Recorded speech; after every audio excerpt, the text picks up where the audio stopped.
The movie opens up inside a passenger plane, IA-42, which is flying from Dallas to London. The pilot, Captain William Strong, is briefing the situation of the flight and mentions that they should reach their destination in about 7 hours. He also says that the weather conditions are perfect and that they will not face any hindrances along the way. Captain Strong is accompanied by co-pilot Daniel Prentice, with whom he has flown several flights together. As the duo is talking, a strange anomaly suddenly occurs. The electronics inside the cockpit start flickering, and this prompts Captain Strong to call for help. Fortunately, the ground control assures him that they don't have any mechanical problems, and that the skies ahead are clear. With this, the pilots get relieved, but just when they reach a bit ahead, they notice a gigantic storm brewing. Taken aback, Captain Strong immediately contacts the ground control again, as the latter had just mentioned that the skies would be clear. However, to their surprise, the man mentions that the storm appeared out of nowhere. Left with no options, Captain Strong urges the passengers to remain in their seats and proceeds to get through the storm. Co-pilot Daniel is unsure about the idea, but the captain tells him it's the only way. After this, both of them brace through the intense turbulence, while the passengers scream in fear. Fortunately, after a bit of a scare, the plane passes through the storm and enters smooth skies. While the passengers breathe a sigh of relief, the pilots are stunned to see the skies completely dark, as if it has become night. Moreover, all the signals inside the plane are also cut off. Now, only the radar is working, and all communications to the ground control are lost. Despite this, they assume that it's just a malfunction caused by the storm, and continue proceeding forward.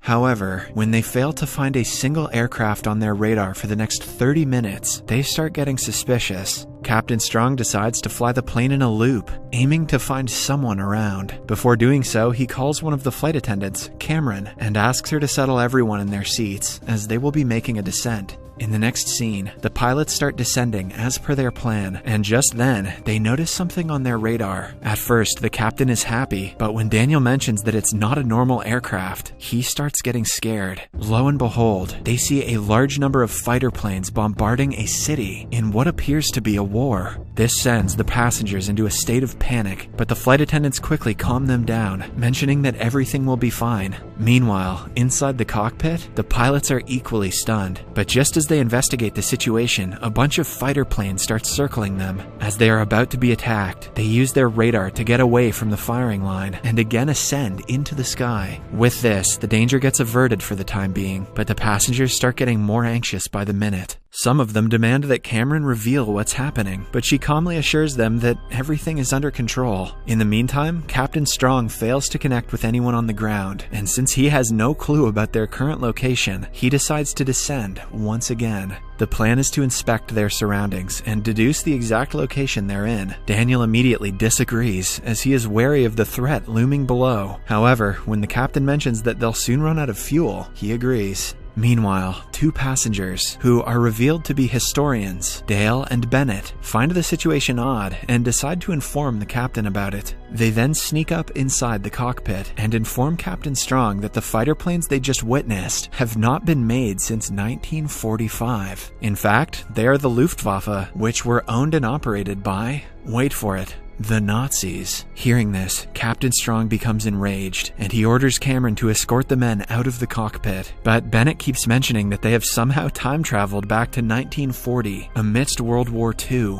The historians find out that the plane has lost all signal, and because of this, Captain Strong reluctantly gives them 30 seconds to explain their story. After this, the guys reveal that the plane is failing to catch any signals because there were not many radio towers on the Western Allied front in 1940. They also mention that the plane flew through the bombing of Saint-Nazaire, which was a calculated Nazi attack on the west coast of France in 1940. Meanwhile, the speculations simply anger the captain even more, and he assumes that the historians are fooling around with him. He then sends them away to their seats, but not before telling them to keep their mouths shut. In the next scene, the pilots once again lower the aircraft, hoping to catch any radio signals. Luckily, they manage to contact a British guy, who immediately asks the captain to identify himself. Captain Strong obliges, and also mentions that they need immediate help, but the guy on the radio, Nigel, is skeptical about their motives. He believes that it is impossible to catch a radio signal from an airplane, which is flying at a high altitude, And rightly so. During the Second World War, the British did not have such advanced equipment to intercept long-range transmissions. With time running out, Captain Strong begs Nigel for help, but the latter is confused about their identity. As a result, Captain Strong asks Nigel for the date, and he replies that it's the 17th of June, 1940. This shocks the captains, and they finally realize that the historians were not lying. However, they are still unable to convince Nigel that they are a commercial plane. With no options left, Captain Strong calls in the historians and lets them talk to Nigel. Bennett deduces a rough location through his assumptions, and also mentions that they have passed the spot where the Lancastria was sunk. Hearing this, Nigel is taken aback, as in his time, the Lancastria is still active. He then decides to head to his superior and confirm if the guys are speaking the truth. Back inside the airplane, a passenger overhears the conversation inside the cockpit and gets wind of the situation. He then decides to take matters into his own hands and gets up from his seat. Following this, he announces to everyone that the airplane has somehow traveled back into 1940, and they are now over France. He also mentions that Hitler's army is currently invading the country and proposes that they all work together to stop him. Thinking he's probably just trying to go viral on TikTok, they call him a lunatic. However, some of them agree to join him. With this, the newly formed group decides to hijack the cockpit and make a crash landing, but they are soon stopped by a couple of US soldiers.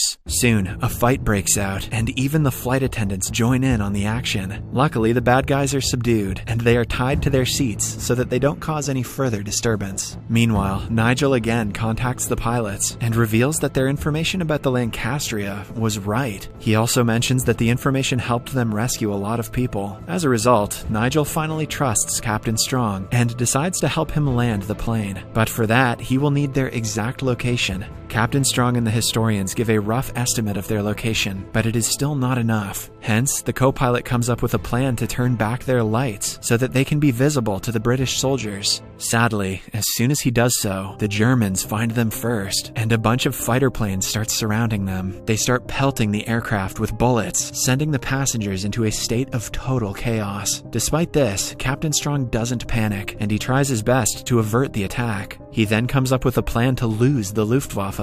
On the count of 3, he drops the plane at a very steep angle, and as it is about to hit the ground, he pulls it up. The Germans also follow, but since they don't have advanced planes, they fail to rise up and hence crash to the ground. You would think trained fighter pilots would know better. In the next scene, it is revealed that Daniel got shot during the attack, and the aircraft is reeling with several holes in it. Cameron quickly plugs the holes and administers first aid to Daniel. Following this, Captain Strong finally decides to confront the scared passengers. He asks one of the flight attendants to take over the wheel and heads out. There, he reveals the entire situation, and also mentions that they are trying their best to land the plane. However, the recent attack damaged the plane's landing gear, so they will require some volunteers to fix it. At first, everyone stays silent, as they are scared to death, but soon, 2 brave passengers, Teresa and Hector, agree to volunteer. Soon, the trio heads down the tail section of the aircraft and starts investigating. Teresa, being an engineer, quickly identifies the problem and starts fixing it. After a while, she is successful, but there is one last obstacle. The landing gear is jammed with something. Hence, in order to fix it, someone will have to go down there and remove the object. Being the brave man that he is, Captain Strong immediately agrees to risk his life, even though he's the only guy that can fly the damn plane.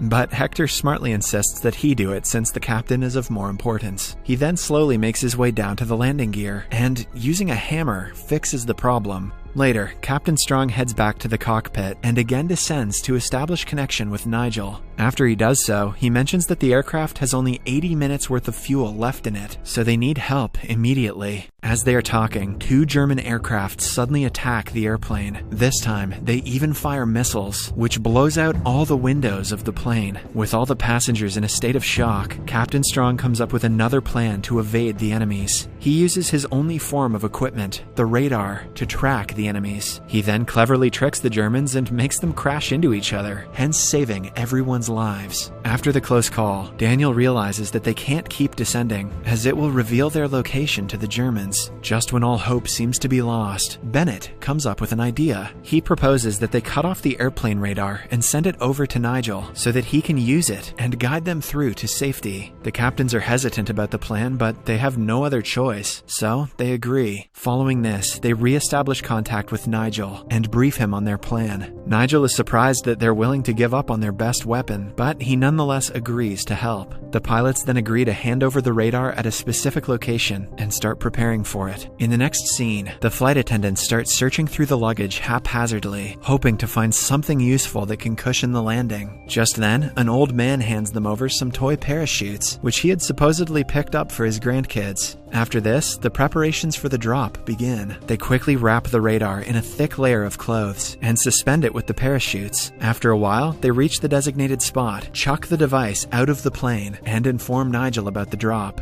Sadly, the package lands right near the Swiss-German border, and it is discovered by the Nazis first. Right then, some members of the British Army arrive there, and an intense shootout ensues between the two parties. Fortunately, the Nazis are killed, and the British take the package to Nigel. Wasting no time, he quickly sets up the radar inside his base and starts operating it. He then guides Captain Strong with the help of the device until they reach a safe place. By this time, the aircraft is running incredibly low on fuel, and the captain requests Nigel to find a landing spot as soon as possible. As he is skimming through the place, he suddenly spots a large blip on the radar, which doesn't look like any aircraft. Surprisingly, the blip turns out to be another storm, similar to the one which teleported them into this world. Seeing this, Captain Strong suggests they go through it, as they don't have enough fuel to land elsewhere. He then bids Nigel goodbye and thanks him for his assistance. After this, he announces to the passengers that they will be going through another storm, and if they are lucky, they will meet each other soon. Captain Strong then braces himself, and along with Daniel, plunges the aircraft into the storm. Fortunately, their plan works, and the aircraft is teleported back to present day in Berlin. The ground control there contacts them and mentions that the whole runway has been cleared for them to land. At last, after 6 hours of chaos and terror, flight IA-42 finally lands. In the final scene of the movie, all the passengers celebrate the landing and start heading out one by one. After a while, Captain Strong also gets out of the cockpit and finds the same old man sitting alone inside the plane. He appears to be writing a book titled The Radar System That Saved Europe.